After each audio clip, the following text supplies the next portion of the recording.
Hey guys, welcome back. In this video, we are taking a deep dive into the best martial art to train in, how to know what style is worth your time and your investment, and most of all your money, because you're gonna be paying for your training anyway, right? Guys, hang around because we're gonna take a deep dive into this video coming up next.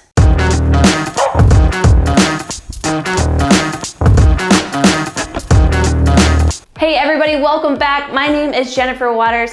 I'm a professional fighter and CEO. I own my own martial arts school where we gross $1 million plus a year. So I have been on both sides of training, you know, the aspect where you just love martial arts so much, and also the aspect of enrolling tons of students and helping them achieve their dreams. So if you are a martial arts enthusiast, you love martial arts training, maybe you're an instructor or a business owner, you're here and you're in this place for a reason. So go ahead and smash that subscribe button so you get notified every time I post new videos. And also make sure you hit the like button just because, you know, it gets us out there a little bit more to the YouTube algorithm, so that way we can impact more people and change more people's lives. Now, like I said earlier in this video, I'm taking a deep dive into the best type of martial arts to actually start training in. I've had the pleasure of training in my main style, which is Kempo Karate. I've also trained and done some training in Brazilian Jiu-Jitsu, kickboxing, Eskrima Kali, Filipino style martial arts, some Taekwondo. And so I've been able to have experiences with a wide variety of martial arts. From the very traditional side of martial arts all the way to the very non-traditional, you know, we're in a mixed martial arts fighting cage and ring. And so I want to just give you some of my discoveries and help you make some smart choices. Sound good? All right, let's go. So number one, when you are trying to find the best style, abandon that mentality. I want you to be like Bruce Lee, and I want you to empty your cup.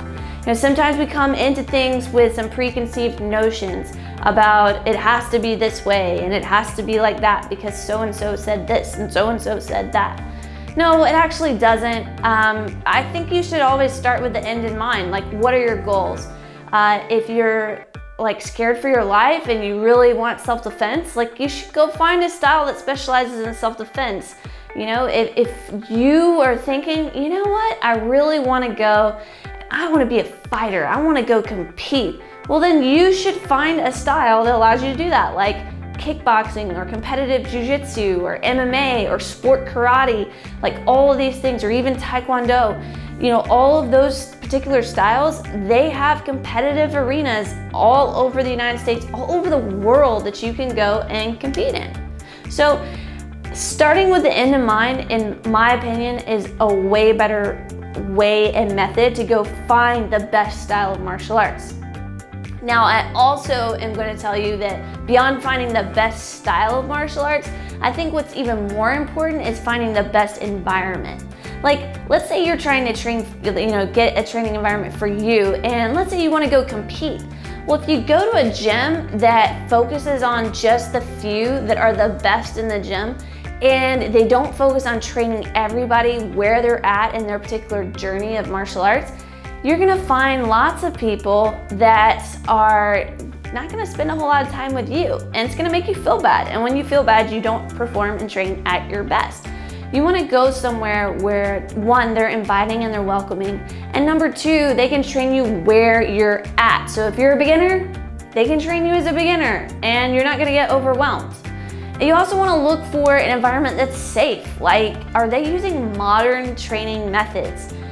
Meaning protective equipment. Do they have heavy bags? Do they have mats on their floors? Is this a hole-in-the-wall type gym? Or have they been doing this for a while and they kind of know what they're doing, and do they have all the safety requirements that they should have for a professional school? Because if they don't, what I'm saying is that professionalism probably isn't going to pass down to you as a student either. So you're going to want to make sure that you keep that in mind as well. Now, if you're looking for a place where you can get in shape and you can also learn a style of martial arts, you might be going into some place not expecting to compete, not expecting to, go like, I'm gonna do self-defense and learn how to kill somebody or something like that. But maybe you just want to train in a style of martial arts, but you want to be in a good environment. Like, look for a professional school that will do that, or a school that's starting off that is looking to grow their adult program. Or if this is for your kids, by far, you definitely have to look for someone that is going to mentor your child. I think that is a golden nugget that a lot of people miss. Like, are these people, these instructors that are going to be teaching your children or teaching you, would they qualify on the mentor scale? Are they someone that your child or you could look up to because of their morals and their character? Because in martial arts, unlike doing pretty much anything else, it's so important that you connect your mind and body together in order to achieve the best performance. Like, whenever you see me in the cage or you see me in the ring or whatever, like, my mind, my body, my spirit is totally engaged. That's why they call it a martial art, a military art, right? A martial art, because it is art. What you're doing with your body is a form of art, but it also takes your mind to control what you're doing. And that's the amazing, and I just love martial arts so much. I gotta keep talking about it forever, which is why I have a channel all dedicated to martial arts. So I want you to kind of like keep that stuff in mind when you're trying to choose the best place for you to go or for your kids to go. It's so important that you choose an environment. So start with the end in mind, with the style that you want, then choose the environment. And then finally, the last thing that I think that you should be very, very mindful of is what kind of goals do they have built within their school, their style, that you can actually go for? Like, if it's a competitive gym and people compete, okay, that's great. Like, how many competitions are you gonna go to? How many times are you gonna go compete? What's the ultimate level that you can rise to? Like, do you become a professional, or do you become like the champion amateur? I don't know, but look for that. And then secondly, like, if that's not your goal, okay, well, what's the self-defense? Like, okay, at what level have I achieved the goal that I set out for? Is it known? Will I know that I've achieved it? Will my instructor tell me that I've achieved it? A lot of styles, like my style in particular, Kempo Karate, we have belt ranks that signify those achievements along the way. And the great thing about belt ranks is it gives you a tangible goal that has requirements built around it, so you'll actually push towards that goal.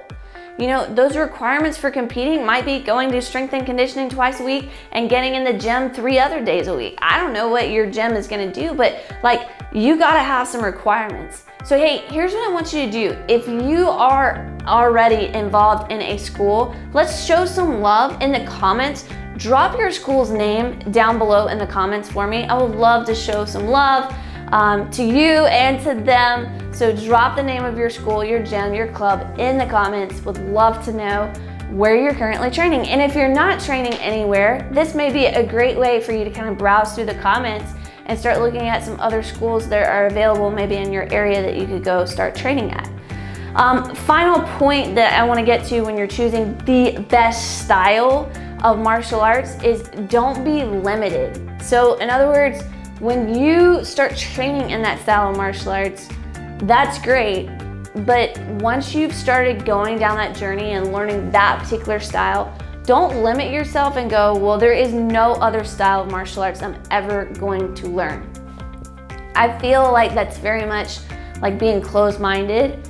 And when you're closed-minded, it affects your martial arts. It affects your mindset. It affects everything.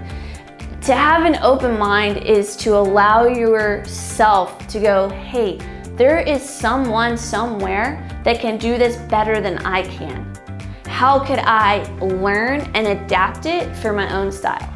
And I think that some of the greatest martial artists in the world have adopted that mentality and have adopted that style. And they are some of the nicest, most humble people, and people are just magnetized to them because of their open-mindedness.